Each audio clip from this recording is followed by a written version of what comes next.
Hello. What I'm going to do is show you a quick way of, well, not a quick way, but a way of making your own protective gloves. Right, so these are made out of plastic, so in order to do this, what you need is a Sharpie, a pair of scissors, a little razor blade of some type, a piece of cardboard about as big as your hand, a cutting board so you don't cut stuff up underneath it, a piece of paper, a legal size paper, and an iron. So what I've done is I've outlined my hand on the cardboard, and then I've cut it out along the lines. So then I have two pieces. Really important that on the two pieces that the outer piece is one stays the same, right? So you don't cut off the end. And that's so that the two pieces stay together. So I've got the outline of my hand here. Then I take a grocery bag. So this is a grocery bag from the grocery store. We're always trying to figure out what to do with them. Right. So now I put it down here, and then I put this piece in, and I jam her in. Okay. So now I use cardboard. This is like shipping cardboard. It's quite thick, and it's going to provide a heat insulation towards the plastic that's underneath here. So just get it all in there, nice and solid. It's got two layers on the back side, so it looks like that. That's going to be our glove. It looks like a Safeway bag, right? So I've used this with Optimum, Walmart bags, and that. Then what I do is I have a hot iron, and you get a sheet of paper. You need a big sheet of paper. You don't want the iron to touch the plastic because it's going to melt the plastic.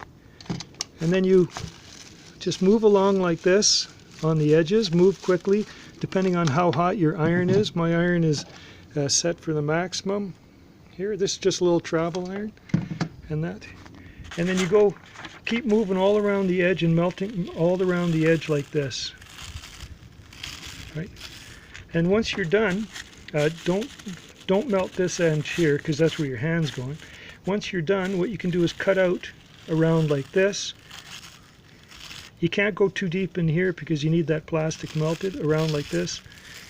And then what you do is you can take it apart and you'll have a glove. And it won't look pretty, but it'll work. So here's a glove I made earlier. It's actually this way. My hand goes in like this. I blew air in it to see if it leaked. It did leak, so I had to touch up the ends here, which is easy. I just put a paper on it, hit it with the iron, and that. So I'll just put it on to show you. It's going to be hard with one hand. So I have a glove. Right. Now this is just rough. This is the second one I've made, so it's pretty rough. And I'm learning stuff as I go along here. So now I have a protective glove. Okay, so this is the first template I did, and I want to show you this to show you what the problems with it are. I'm just getting stuff blown away here. So I'll say I can I'll put it up there. Alright, so first problem is I made this too narrow. I've got really wide hands, so I couldn't put the glove on, so you have to make this wide. Second is you only have to draw till your knuckle, which is about here, right? And you want to have a gap, a big gap like this, because you can't get your iron in here. Same thing, you want to have big gaps so you can do that. So the two big problems I had, one, this was too narrow, you got to have this wide. Draw it all the way down so it'll cover your wristwatch, so you got lots back here.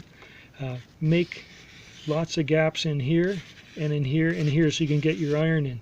Once you get it out, then if there's any air bubbles, you can just touch it up and stop. So that's the quick way of doing a do-it-yourself protective glove.